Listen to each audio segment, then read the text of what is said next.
Pasta fans. Today I want to talk to you about Robert the doll. This story is not for the faint of heart.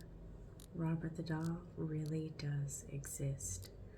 So we're going to go over his backstory, and then I want to read a few apology letters to you from people who have disobeyed Robert. The myths surrounding him vary, especially since he became so popular on the internet. The doll was given to artist Robert Eugene Otto in the late 1800s or early 1900s by a servant working in his family home.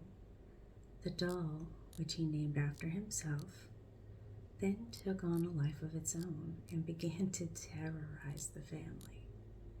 Otto said to have kept this doll into adulthood, and it subsequently tormented his late wife to insanity. When the doll was found by another family, the girl whom it was given to was terrified of it, and she refused to have it in her room. This doll currently resides in Fort East Martello Museum in Key West, Florida. When people go to visit Robert, they must ask his permission to take a picture of him. If not, then they will be cursed. Why is Robert cursed, you might ask? The story goes, it was because of the treatment of the servant that provided the doll. The woman was hired to take care of Robert. One day, Mrs. Otto, Robert's mother, supposedly witnessed her practicing black magic in their backyard, and she was fired. Before she left, that very woman gave Robert this lifelike doll, which we now know as Robert the doll. It stands 3 feet tall, has button eyes, human hair believed to possibly be Robert's, and was filled with straw. I'd like to bring you up to present day and read a few of the stories from those people who have taken pictures of Robert in Key West without his permission. Let me know if you think they're true, made up, or just some internet way of getting attention. And let me know if you have any stories of your own about Robert. Here we go. The first letter I want to read is from August 15th of 2014. Robert, okay, you win. I'll admit I wasn't a believer, but I'm at the point where I've definitely changed my mind.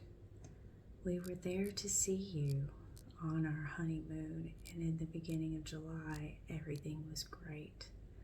I did take pictures of you and did not ask your permission and didn't introduce myself.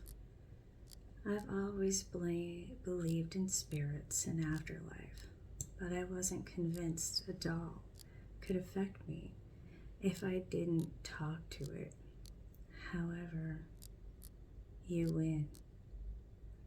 Life has been really tough since we've been home. My camera wouldn't work right after we saw you. The camera card was in it, melted, and the pictures could not be recovered. I lost 2 days worth of our honeymoon and years worth of other memories. When we got home, we discovered our camper was rotted out. We lost the entire boat trailer as we were driving. On our way to the beach, our AC went out. The computer stopped working, so I couldn't load any more pictures. Mine has never had a problem. Oddly enough, my husband can't find a job or find anyone who is hiring, and he has never had a problem finding a job. Right down to $40 in the checking account and no paycheck in sight. I'm sorry.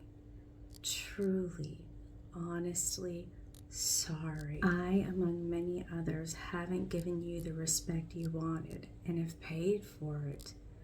I even got court papers in the mail for being summoned into court.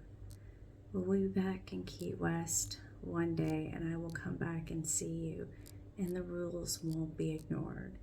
But until then, I hope you accept my apology and left me off the hook. Thanks, Robert. Love, Lori. This is just one of many creepy apology letters that Robert has received. Do you believe them? Do you believe this 3-foot sailor doll is cursed? Have you seen Robert? Have you taken his picture without permission? Let's move on to our next letter.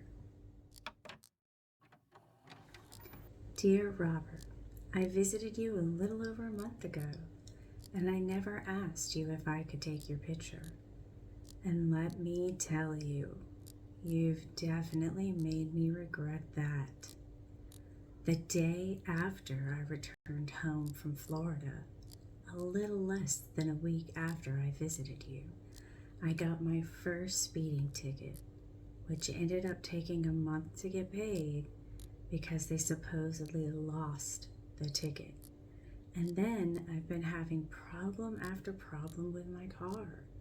It's gotten to the point where it's not even logical to keep fixing it. So basically what I'm trying to say is that I am sincerely sorry for not asking you before I took your picture. That was very rude of me, and you definitely have made me learn my lesson. I hope to visit you again soon, and trust me, I will be sure to ask before taking your picture.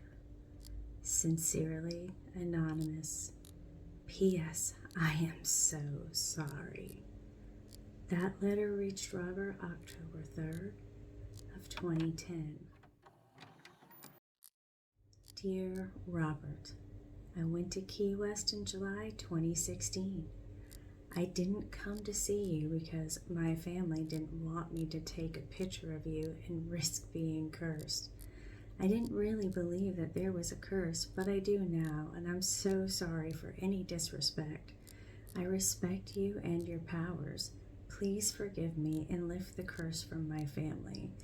And I am so sorry for reading stories about you and looking at your photos without your permission.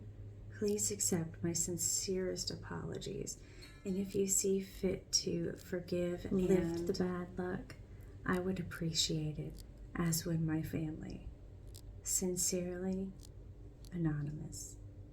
Not only has Robert terrorized those who have not asked permission to take pictures of him or even look at his pictures online and show him disrespect, when he was first put on display in Key West, the cameras and electronic equipment around him also malfunctioned. Do you believe Robert is cursed? Do you believe that it was black magic that cursed this doll? And is he as mischievous a little devil as everybody makes him out to be? Thank you for listening to Robert the Doll. We'll have more stories for you soon. Look forward to you subscribing to our channel and letting us know what you think.